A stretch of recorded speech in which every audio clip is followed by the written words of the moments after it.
Il existe des paroles qui ne vieillissent pas, des mots prononcés une seule fois, dans un lieu précis, mais dont l'écho traverse les siècles comme une onde invisible. Des paroles capables de bouleverser des civilisations entières, de remodeler la foi de millions d'hommes et de femmes, et d'interroger encore aujourd'hui les consciences les plus sceptiques.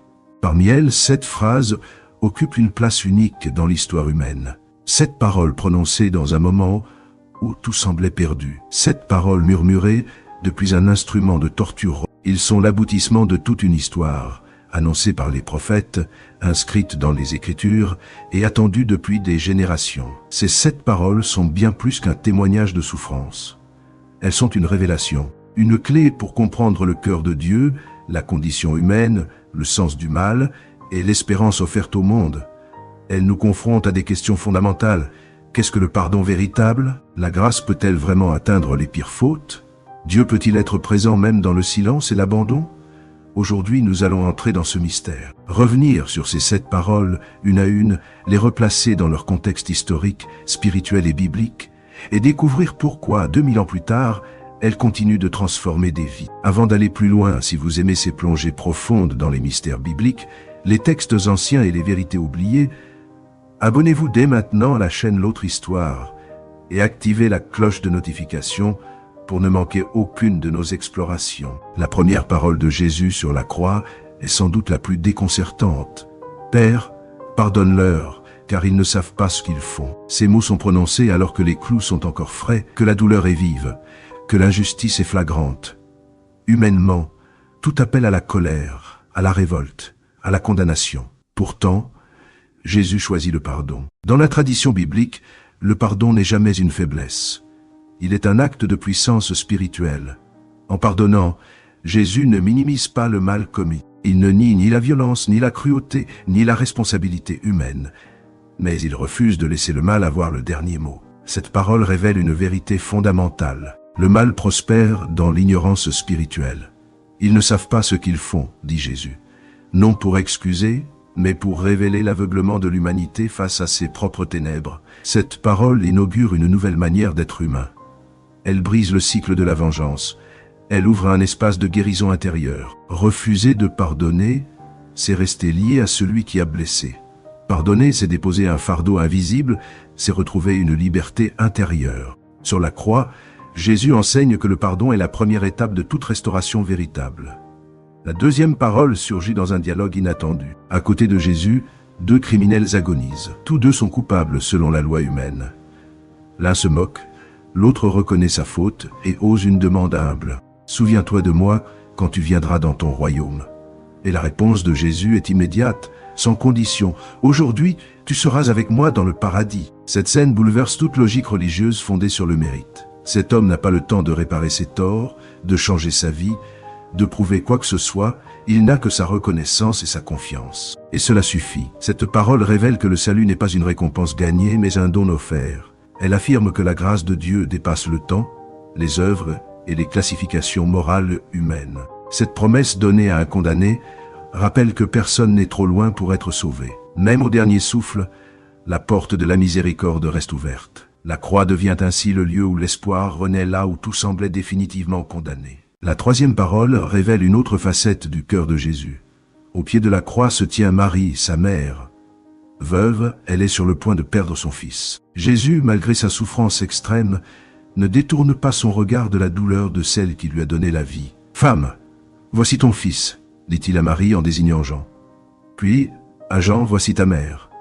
Cette parole est profondément humaine. Elle montre que la foi ne supprime pas les responsabilités terrestres. Jésus crée une nouvelle famille fondée non sur le sang, mais sur l'amour et la fidélité. Même à l'instant de la mort, il pense à la protection, à la continuité, à la communauté. Cette parole rappelle que la spiritualité authentique ne se vit jamais isolément. Elle s'incarne dans des relations concrètes, dans le soin porté aux plus vulnérables. Puis survient un moment de rupture cosmique. De midi à 3 heures, une obscurité surnaturelle enveloppe la terre. Et Jésus crie « Mon Dieu, pourquoi m'as-tu abandonné ?» Ce cri, tiré du psaume 22, est sans doute le plus troublant. Celui qui appelait Dieu Père parle maintenant de distance, d'abandon. Ce n'est pas un cri de désespoir athée, mais une immersion totale dans la condition humaine. Il porte sur lui le poids du péché, cette rupture entre l'homme et Dieu. Pourtant, même dans l'obscurité, il s'accroche à l'écriture. Il prie, il nomme Dieu. Ce cri montre que la foi peut coexister avec le silence, avec l'incompréhension, avec la douleur. La cinquième parole semble presque insignifiante, mais elle est lourde de sens. J'ai soif.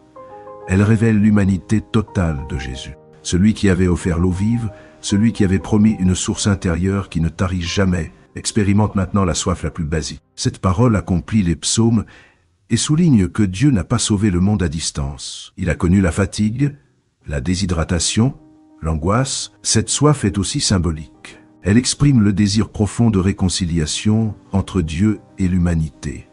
Une soif de justice, de restauration, de retour à la communion perdue. Puis vient la sixième parole, véritable pivot de toute l'histoire biblique. Tout est accompli. Ce n'est pas un murmure de résignation, mais un cri de victoire. Le terme utilisé signifie qu'une dette a été entièrement payée. Le plan est achevé. Les prophéties trouvent leur accomplissement. Le mal est vaincu non par la force, mais par l'amour sacrificiel. Cette parole affirme que le salut ne repose pas sur les efforts humains, mais sur l'œuvre achevée de Christ. Il n'y a rien à ajouter, rien à mériter. Tout est donné. Enfin, la septième parole scelle l'ensemble. Père, entre tes mains, je remets mon esprit. Jésus ne subit pas la mort, il la remet. Il choisit l'oment. Il fait confiance jusqu'au bout.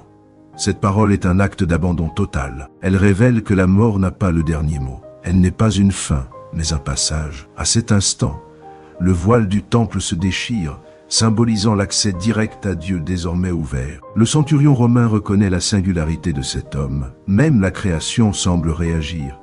Les 7 dernières paroles de Jésus sur la croix ne sont pas de simples phrases prononcées dans l'agonie. Elles sont une synthèse magistrale de toute la révélation biblique.